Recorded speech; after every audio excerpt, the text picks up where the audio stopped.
यहाँ के नीम के पत्ता लेके आ चुकल बानी, लाइट भी आ चुकल बा। हमने के अंधेरा में सब बात करनी है सर लोगन से, लेकिन कोनो बात ना, सड़िया ना किने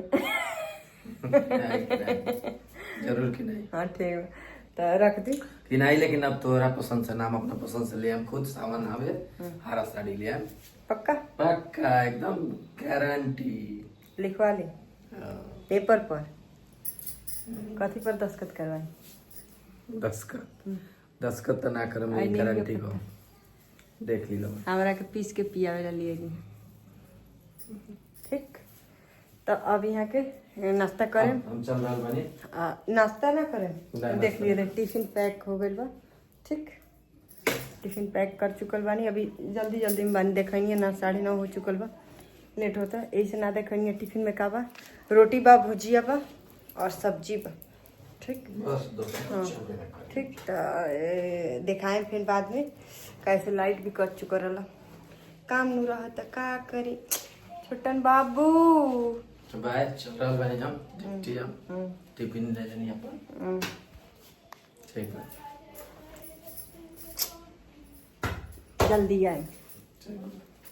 बाय, मिला तानी रवा लोगन से फिर थोड़ा देर। तो रवा लोग देख सकता है लोगन, हम यहाँ तेल बना जाता नहीं, तई है करू के तेल। ठीक, थोड़ा सा बा अभी, कैसे कि अभी थोड़ा सा बचल है, बना देते हैं। ठीक, बाद में फिर बनी। ऐसे अभी आंवला नहीं है ना, कच्चा आंवला मिलत नहीं है। ठीक, तो ये में डलाई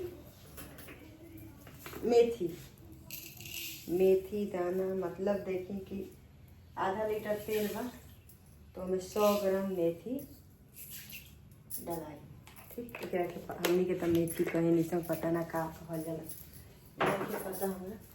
और फिर जौन हम तेल हम बनैले रहनी हम, ओमे आंवला के रला, तो वे आंवला में डाल देते हैं।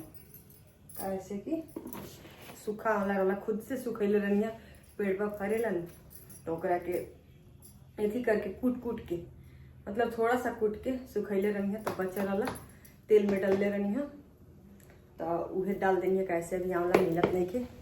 ठीक, अब बहुत तेजी आनी यहाँ उठ चुकल बा।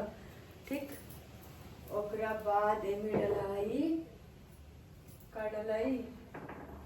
कलौंजी, एमे डलाई मंगरई नहीं के हमरा। ठीक, नहीं की डाल। ठीक, अब ओकरा बाद में डलाई का कहल जाला, नीम के पत्ता। तो नीम के पत्ता तो बहुत ज़्यादा लिया दिले बनी, इससे कि थोड़ा सा डलाई। कैसे तेल बा थोड़ा सा। ठीक, इसे थोड़ा सा डालेंगे और रखेंगे बाद में सब सरिया। ओकरा बाद में डलाई एलोवेरा, ओकरा बाद में डलाई एकदम धीरा आंच करके बने। ओकरा बाद में डलाई प्याज काट के। ठीक, 2-3 गो प्याज काट के, कैसे तेल, मतलब जितना तेल रही ओकरे सब कुछ डलाई के। तो जाता नहीं हम एलोवेरा तोड़ के ले आवे पेड़ से। तरुआ लोगन के ना देखा है, कैसे हम मोबाइल लेके वहाँ ना जा सकते नहीं, कैसे बहुत ज़्यादा ना, थोड़ा सा पानी लागल पाने। ठीक, तो कहीं हम ही गिर गई तो मोबाइल के का हाल हुई। ऐसे कि हम जाते नहीं एलोवेरा तोड़ के ले आवे, तरुआ लोगन के दिखाए लोगन।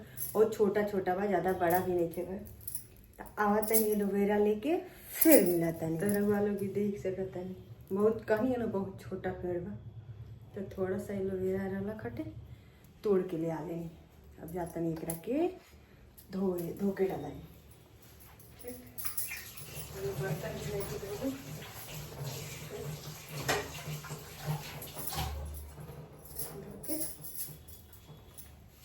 एकरा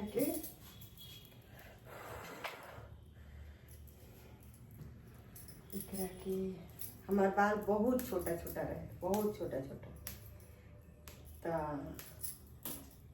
अब बहुत बार कटवावत रहनी हम, बड़े हईले ना तो कटवा दी है, बड़े हईले ना अब माँ से तरी कोई के थोड़ा सा टाइम दिया तो बड़े अब बाल में तेल ना लगावत रहनी। तो का है कि हमारी को ननद बाड़ी ठीक, छोट बाड़ी, बहुत प्यारी ननद बाड़ी, बहुत लड़ाई भी करी ले, बहुत मानी ले ठीक। तो उनका बाल बहुत लंबा लंबा बा, यहाँ यहाँ तक हम एकदम कमर से नीचे तक बाल बा। तो एक दिन बात चलत रहे कि हमार बाल ना होई लंबा, तो कहली कि अब ना होई जब कहाँ से हुई बड़े के तो बढ़ गए। हम वही दिन मन में ठन्नी की जब अब पता बा जब ससुराल में कोई कहेला, जब ससुराल में कहीं भी कोई कहेला कि हाँ हई काम ना होई, तो औरत के चाहे कोई भी हो वो आदमी के जिद हो जाला ठीक। ई काम काहे आदमी कहला कि ना होई, एकरा के हम करके दिखाएं, ये चीज के हम मन में बैठा लेनी कि कहली है ना कि बाल रउआ ना बढ़ी, हम बाल बढ़ा के दिखाएं। तो हमारा बाल एकदम मात्र इतना इतना रहे, इतना छोटा छोटा, इतना छोटा छोटा रहे, एकदम बढ़े भी ना, अब फूट जाए खराब हो जाए बाल। तो का है कि तब मोबाइल पर हम देखे लगनी कि आखिर हम करी तो का करी ठीक। तो देखनी तो बहुत सारा मतलब डाला रहे यूट्यूब पर, तो देख के बनैनी, 1 महीना लगैनी कोनो फायदा ना भइल, 2 महीना लगैनी कोनो फायदा, जब 3 4 5 6 महीना लगा लेनी तब थोड़ा थोड़ा फायदा, बाल झड़ा रुक गई, रुकल जब रुकी कोनो चीज़ तब आगे बढ़ी, तब बाल झड़ल जब रुकल तब मन में खुशी भइल कि चल बाल झड़ल तो रुकल, ना तो बहुत बाल झड़त रहा।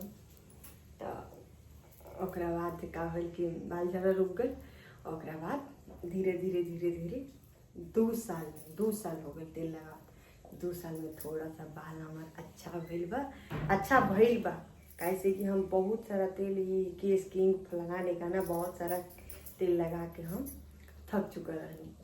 लेकिन इससे फायदा बा, तो जिकरा भी बाल झरत होके आंवला में जरूर डाली ठीक, आंवला एलोवेरा, ओकरा बाद अड़हुल के फूल तो हमरा तो ना मिलल है, अब हम कहाँ जाए, उ लिया के देते रहनी है, तभी हम फोन ना करनी है, बेचारी लिया के दे देते रहनी है हमार ना ठीक ना।